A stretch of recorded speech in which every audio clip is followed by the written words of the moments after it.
Lawmakers are debating the future of gaming in Georgia. We're talking about sports betting, casinos, even things like horse racing. Now, according to the American Gaming Association, Georgia is one of 4 states that have not legalized any type of gaming. Atlanta News First, Abby Kasouris has more on the push to change that.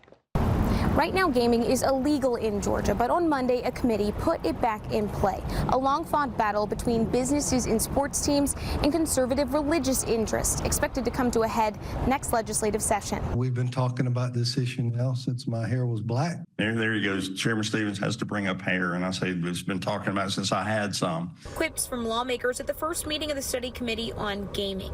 They spent hours talking about the possibility of casinos.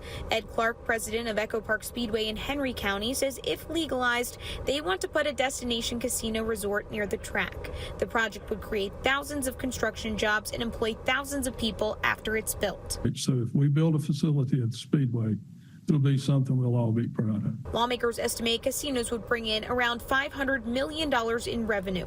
Baptist preacher Mike Griffin says for every dollar in revenue, it would cost taxpayers $3 to $5 to fix, citing the devastating effects of addiction, increased crime, bankruptcies, job loss, sex trafficking, and suicide. I do not believe God will hold us as citizens guiltless if we allow more of this to happen again in the state of Georgia. Mike Lewis, marketing professor, says watching the two interests square off, it's one of the most fascinating political dynamics at play. In terms of this essentially rural conservative legislature holding back this trend that a lot of the more liberal progressive folks in the Atlanta business community really want. The committee has until December to issue recommendations. The chairman of that committee, State Representative Marcus Wiedauer, sponsored a resolution that is still in play that would allow for Georgia voters to vote on a constitutional amendment to allow for gaming in Georgia. In Atlanta, I'm Abby Kasouris.